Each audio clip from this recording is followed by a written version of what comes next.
join in before I start talking. I'm Corey Thorne, the spiritual healer. You may see my name changing on my Facebook page. I'm putting it back to the intuitive guide and teacher for several reasons. But if you see the name change, I'm still the spiritual healer, just changing the name for reasons to do with tagged words. So welcome, welcome, welcome.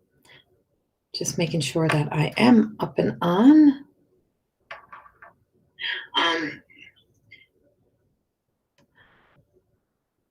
Good morning, Pauline. I wanted to be sure that I was on. And good morning, Tracy. And Tracy, two Tracys at one time. Two of you joined in at one time. And so we're coming back today to do good morning, friends. And so we're coming in this morning to do another card of the deck. My deck, my beta deck that I had printed should be here today. I'm just watching a snowstorm rolling into town. It looks like it's going to be a snowstorm. And but my decks were shipped yesterday and I should have them today. Good morning, Brenda and Danielle. Good morning. Newfoundland. Nice. I miss Newfoundland. It's been so long. Been so long since I've been able to be home. So I'm doing short sessions right now. Every day I'm just talking about every single card in the deck for 45 days, Polly. So every single day I'm speaking of one of my cards. Today it still looks like a picture because my beta testing decks are not here yet. They should be here today. And so by tomorrow you should be seeing my cards actually look like a card, numbered with the names on them. And so what I'm doing is I've been building this deck of cards for about 1.5 years, along with the artist Amelia Richard. We put a lot of work into creating this deck of cards. And of course, there's a whole booklet that comes with this as well. And so because I've been building a relationship with the cards and infusing them with the energy and the healing, is that I want to share them before they actually go up for pre-sale, before they go out, so that people can kind of feel that connection. These are like attitude cards. And so what it shows us is our attitude that we have, even when we think we're hiding stuff, or when we're at our best and when we're at our worst type of thing. And just our energy that just exudes just from life in general. So good morning, just letting some people get in. Yesterday I started before everyone was kind of in, and I was getting tangled in the energy, because what happens and why I wait is I'm a channel. So I channel, and because I channel, every time somebody enters, my energy starts to shift and I start picking up all this different information. So the cards are like channeling, and my cards that I'm creating are really like the energy of them changes. As soon as somebody else comes in, the energy changes, the card changes. Good morning, Lisa and Stacy and Janie. Is it Janie? And Marsha, good morning. Carlene, Marie, good morning. Good morning, good morning. So I am going to start now, but yes, so blah. So good morning, Gail. So every time somebody joins, the energy changes within what I'm getting, like what I'm feeling and sensing, and also what the card is becoming. So the cards, when these cards come, you will truly be able to feel and sense like your connection to the cards, like how they resonate with you. And this is a big trick for, like, this will be a big challenge for anyone who's working with the cards to working with clients. So if you're a professional in the industry and you end up ordering my cards and you're working with the deck, it's going to be to separate your energy, what it resonates with you personally, to connecting it to the client. And that's kind of like what I'm always trying to teach anyone who trains with me, is that it's not about you, right? It's like move what your experiences may be able to help somebody else, but we can't save people. And this is about, giving them kind of the information that helps people help themselves. So good morning, everyone who's joining. And of course, the books will have to be edited before we can send them to publishing. And that's Lisa Richard that's here. She kind of takes care of me and my crazy ass wording. And she makes it make sense, and I don't know how she does it, but she makes my wording make sense. So I can't stay in too long. I am getting ready to teach a class at 11 a.m. So I'm teaching the Goddess Within class. It is starting this morning. We still have the doors. We still have the class open to joining. So if you want to sign up, it is a paid class. If you want to sign up into the class, there's two payment options available, and it starts at 11 a.m. Mountain Standard Time, and it's the Goddess Within. And I'm talking about us. I'm talking about the everyday goddess, just like these decks. So I'm speaking of our connection to our style, our personality, our life, our clothes, the colors, our fear of wearing certain clothes, trying to hide behind clothes, our makeup, everything. I spent 30 years in the hairdressing industry. Well, not just the hairdressing. I spent 30 years in the beauty industry. I am a master hair colorist. I am an advanced esthetician. There's not a certificate out there I probably don't have. And so all of those years and all of that work that I did and working behind a chair, I'm bringing that story, that information, that wisdom and knowledge into this course that I'm starting to teach this morning. So I love you too, Lisa. More than you could freaking know. I know you know. So we will start with the cards. So we got a few people in here now. So the energy is kind of building up. And so this card is probably one of my favorite cards in the deck. I absolutely love it. I'm in love with them all. And so these cards come with a healing. They come with an attitude. They come with an attitude. They come with a mantra and a healing. There's so many little aspects that go with these cards when you get them, when you'll see the book unfold. The cover of the box is the picture behind us, the everyday goddess. It is that return to innocence, returning to we're all good until somebody tells us we're not. We're all brilliant until somebody tells us we're stupid. We all still have joy and happiness in us until life sucks it out. And then it's the return to that. It's returning back into finding our way back into us and not running from ourselves, accepting our so-called imperfections, accepting our weirdness, accepting our flaws, and using it to our highest good and recognizing how those parts of us were actually protecting us, either taking us out of unhealthy situations, getting us to take a stand, or protecting us from our own selves for a lot of years. So it is so much of there's so much of me in these cards, and there's so much of my past experiences, this life and other lifetimes, I believe, within those cards. Lisa,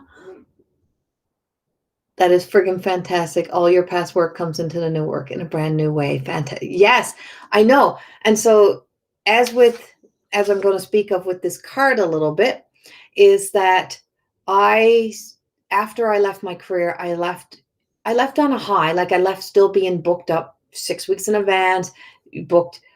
I still, booked solid 8 hours a day, still doing 8 colors a day. Like, I mean, I was still putting the work out there. I just couldn't stand up. But I left on a bit of a hurtful note when you have given your all of your life to your job, and to kind of be stabbed with your words being turned around, or your work being, who you are being judged. And so I left my industry angry at my work, angry at my hurt, angry at what I had done. I felt as if all that years of work just went down the drain. It was like, why did I give my all? Like, what was I thinking? Thinking that every single person that I would put up my all into, that I talked about them and treated them as if they're my friends. Like, these are people that are important to me. And 99.9% were. But it's that one thing that triggers us. It's that one thing that sends us into a spiral of hurt and pain. And I'm not going to say, I was totally innocent, but it was in that moment of you question something, and your questioning got turned around into some hurtful words, because when your words come from the mouth of people that are hurting themselves, it comes out the way that they're feeling, not the way you're feeling. And then it gets triggered, and then it gets turned into something that's not so pretty. And so that was how I left my industry. That's how I left my work. And so, and on top of that, here I was with a crippled up body from standing behind that chair and giving my all. And I'm like, why did I sacrifice so much of myself for that job? Why was I so, why did I, spend so much time doing that and not with my daughter? Why did I? So I had a lot of things that I had to heal through. And I found my way back to love. I found my way back to self-love. I found my way back to loving every single moment of my industry and how I was in it, and the years that I spent there, I absolutely loved. I have no regrets. I wouldn't change it for the world. It's where I've met some of the most amazing lifelong friends that I have in my life now. And so this card, when she came up, her name is Frida. That's her name. We named her Frida. And so she is the stargazer. And through my pain, through my hurt, I spent my time staring at the stars. I spent my time wondering why nobody could understand me. Why am I so different? Why am I so weird? Why is it that I have the ability to see beyond? And how come everybody just don't know this stuff? How come? And it's like, but I spent a lifetime assuming people would just know. And I spent the time assuming people must just know the inside of hair and know the chemistry and understand when I said to him, you can't, like, that's not possible to make that happen today. And I assumed they accepted that. And when people would leave, they didn't accept that. And when they left, they questioned everything about who does she think she is, and she thinks she knows it all, and there got to be a way, and da da da. And then when they go somewhere else and they come back with fried, broken off hair, and they say, "Can you fix this now?" And I wouldn't say I told you so, but that's the whole gist of this: is that we spend a lifetime trying to fix ourselves to be enough to fit into somewhere, to trying to fill up, to trying to fill our lives. And so when you look at the stargazers, that when you find your way home, when you find where you belong, when you find that it factor within yourself, when you stop trying to explain that to everybody, when you look at yourself as if I don't have it all together, I'm not perfect, I'm imperfect, but I'm exactly what I need to be. When you can start to really see, and I always say to people, if you could only see what I see in you, you would see all of your potential. You would see all of your beauty. You'd see everything, because through the eyes of people that I meet, I see everything. And I see everything that you are. I see all the love. I see all the beauty. I see all the compassion. I see all the things that sometimes we don't believe within ourselves. And that's what I was, my hope, my dreams, my desire behind the chair was that if I could help people for a moment to see the beauty that I see in them, then I did my job well. And I gave my all, and so I would give out advice. I'd give that counseling behind the chair, the guidance, all the information. I would tell them all about me, all about my work. I was vulnerable, I was real.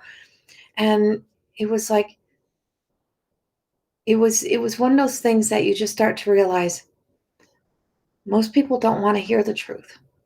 And that's why people want us to change, is people don't want to know you're weird, because it makes people uncomfortable. And people don't want to be made to feel uncomfortable. Why do we not want to be made to feel uncomfortable? Because then it's going to expose the parts in us that we're trying to comfort, that we're trying to nurture. Yes, I did heal that, Lisa. I sure did. Lynn, my best friend, always says, I wish you could see through my eyes. Yes, exactly, right? And so that's where the More Than Existing book and the second book that we're editing, and then all the way to the last book, is through the eyes. So my eyes look through mirrors for a lot of years, but I never see me. And I'm going to show you the card again, Fred. And so I never see me. I never seen who I was. I never seen all of that.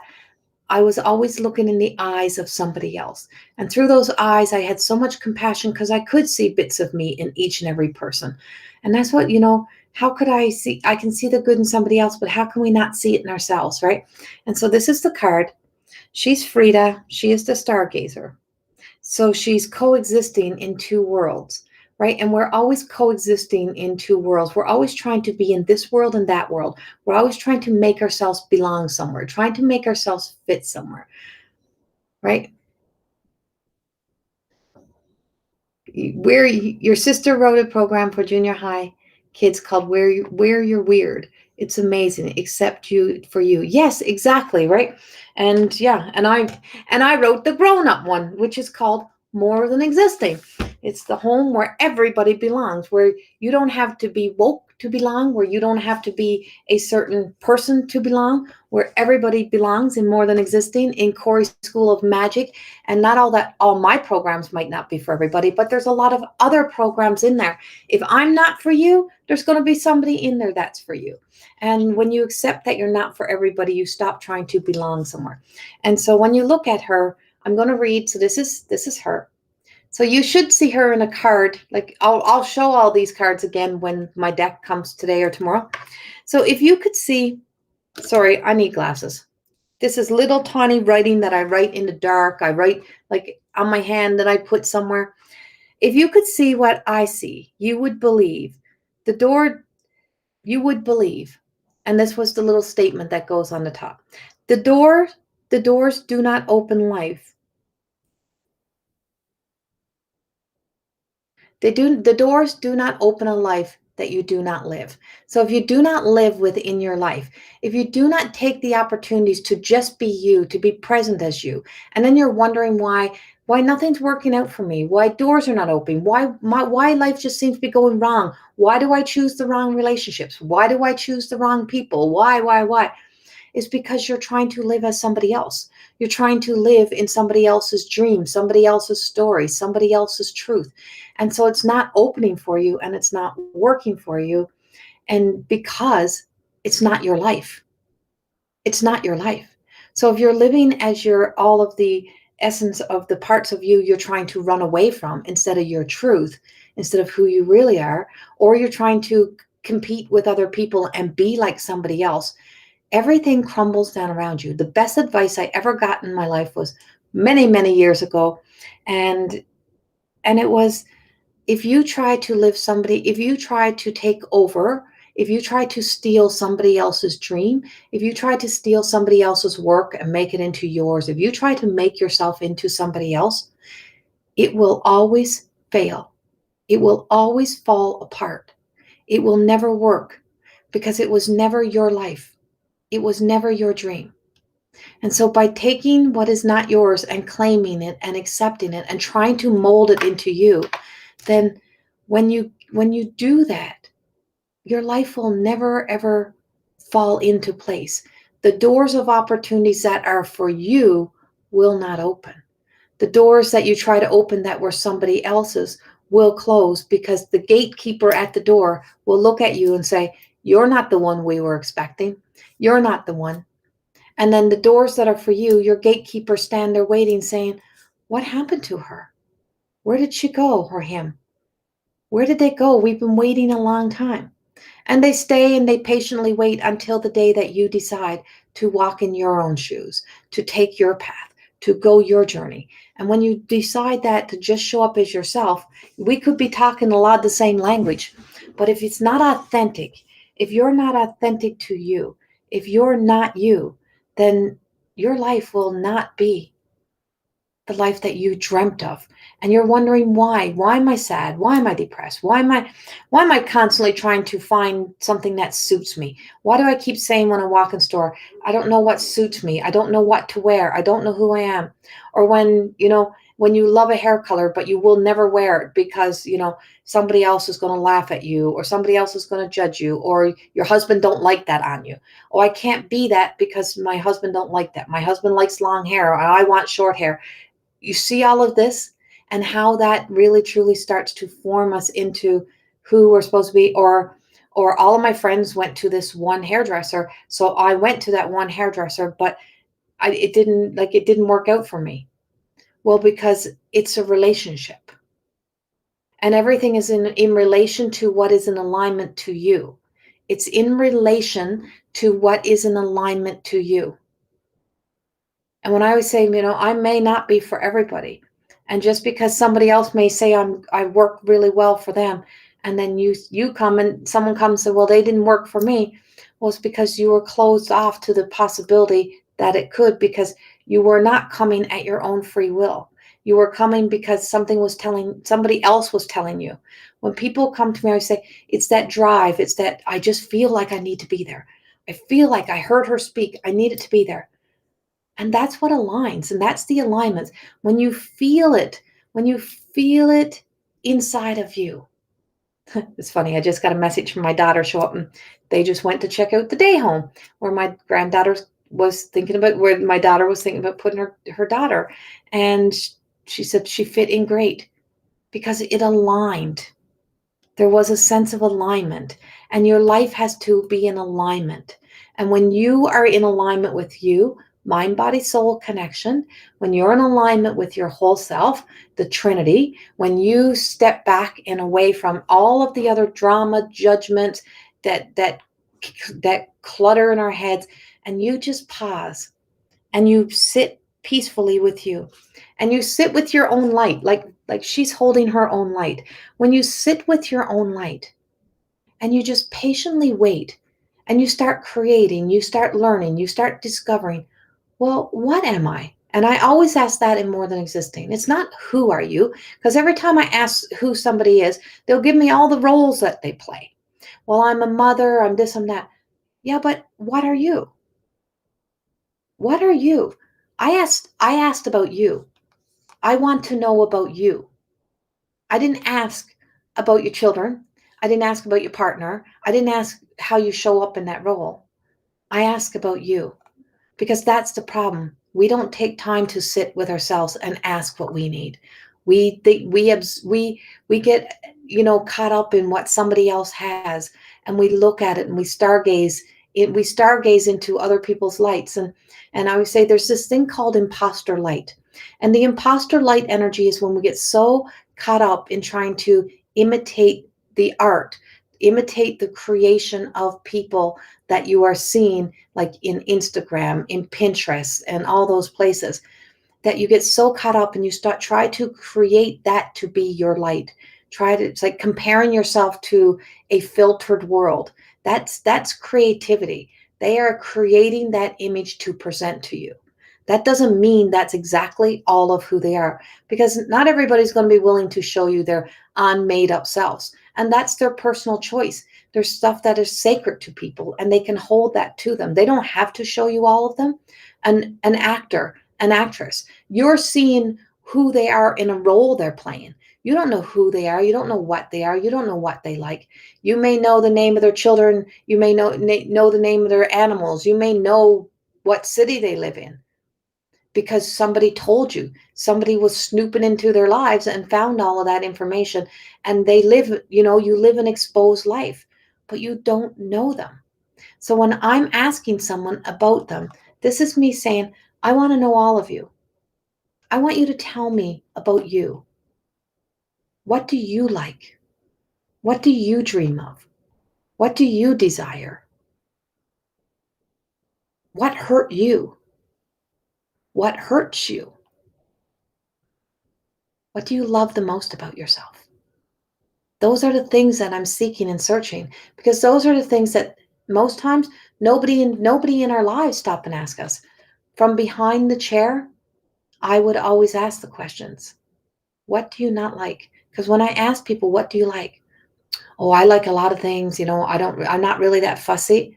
But once I ask, well, tell me what you don't like.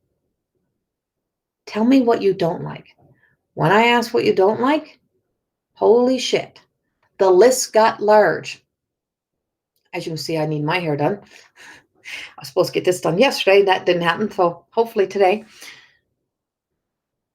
Tracy, that's why it's so hard and scary when you left the hair industry. You were my hair guru, right? Yes, because you get used to that. That becomes your comfort.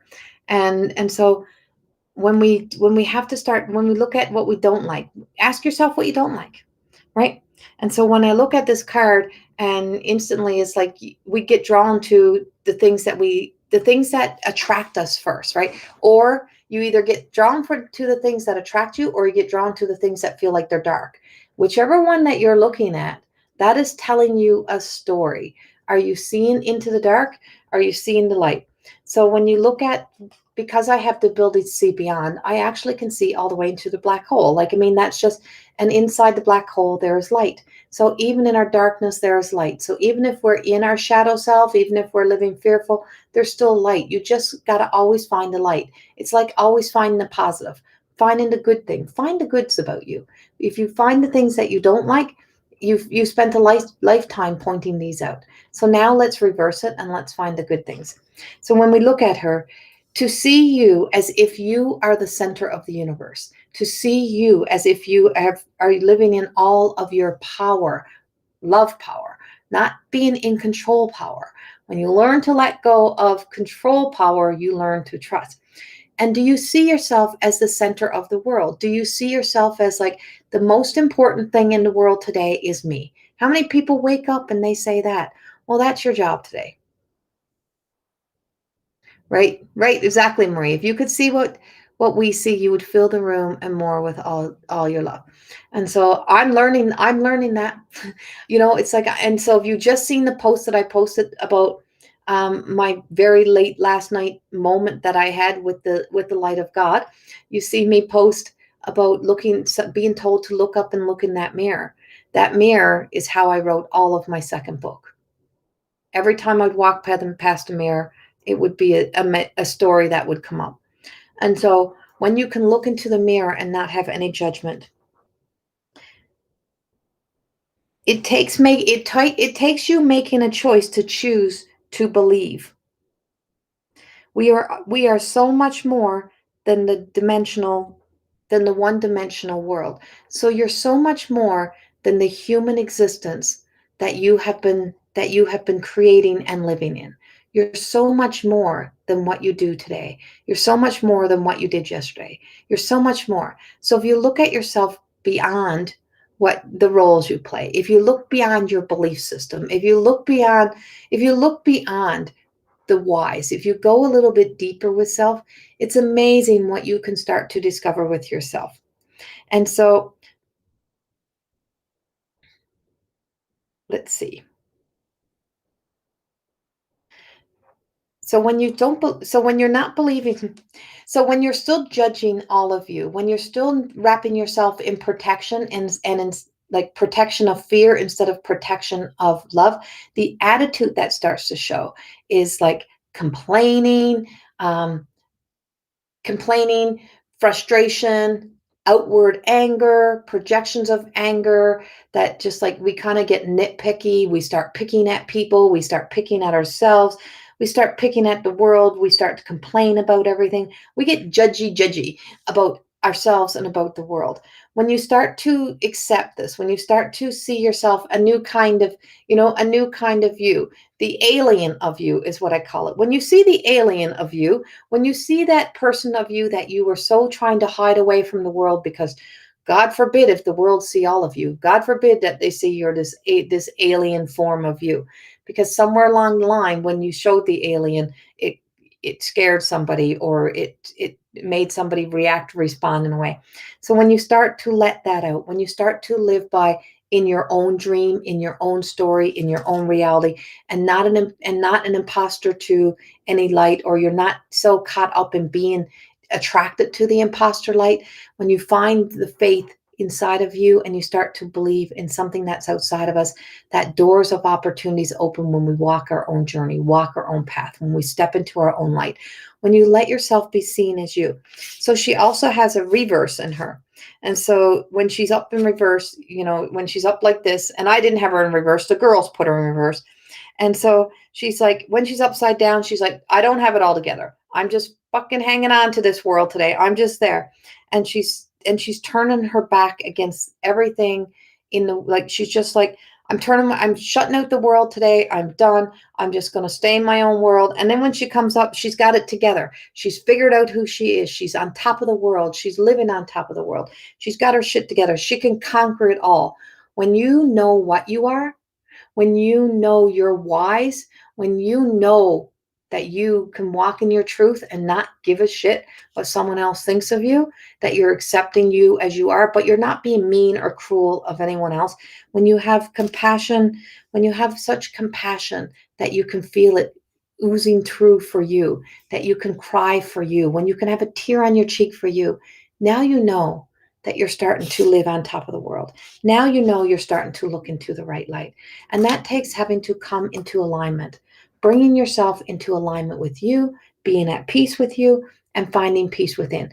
This card is one of those cards that will make people say, I don't want to listen to this today. I don't want to hear this today. And many of you will shut it off because I don't want to hear that. I don't want to hear that. That's annoying me. Her voice is annoying me. Things are annoying me. When you hear yourself say that, take a good look. Take a good look. Stop, pause, look, because there's something in there that is speaking to you. You are speaking, when you speak that of another, you're speaking truth to yourself. So the amazing stargazer is when you can see all the stars aligned, the planets aligned, the universe aligned. When you can make full alignment in you, you watch and see the doors that open. You watch and see your world that opens up to you.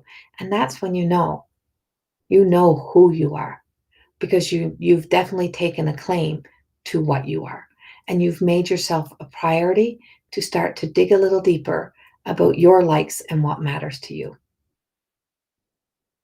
That's card number 4, and she's a power of 4, right? She's a 2, she's a 1. She can be broken down in numerologies to ones. She can be broken down into 2. So she can be a 1, she can be a 2, she can be a 4. She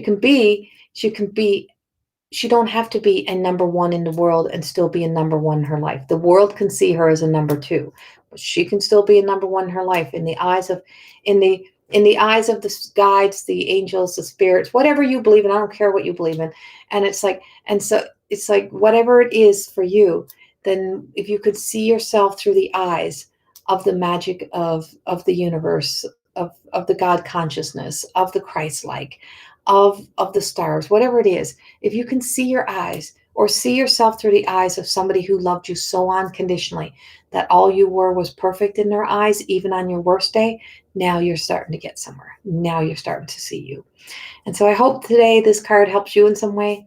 I'll be back in tomorrow. I do have to go. I have to teach a class shortly here, and I still got to go get myself prepared to teach. So thank you for joining me. I will be back again tomorrow morning around the same time. I'm trying for 9:30ish is where I'm trying to get in. And so I will be back again tomorrow morning. And if you're watching this later in the day, thank you for watching all the way to the end, because that's my new thing is if you can just stay till the end, you never know. If you get annoyed in the beginning, stay till the end. It's like smelling, it's like essential oils. That's exactly what this channeled work does. It's like essential oils. You know, with the oil that you don't want to smell, that you hate the smell of, well, that's the oil that you need. I remember thinking, I hate freaking lavender. I don't even want to smell lavender. Lavender's gross. It's disgusting. I don't want to smell it. And now I have lavender everywhere because lavender is for calming. It is for relaxing. The last thing in the world I ever did was relax. And the last thing in the world I did was be calm. I was a workaholic. I was go, and I was busy. That's so busy. And if I slowed down, I would have had to catch up to me. And when I did let the lavender fall into my world and I did stick with it and stayed with it, it was one of the many things in my life that became a part of my life that was much calmer because I stopped running from me. When you stop running from you, you truly then are ready to build a relationship.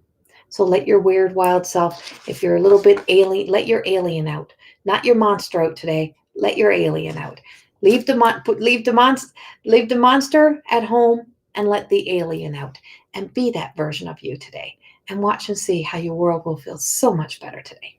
Much love. I will see you all tomorrow.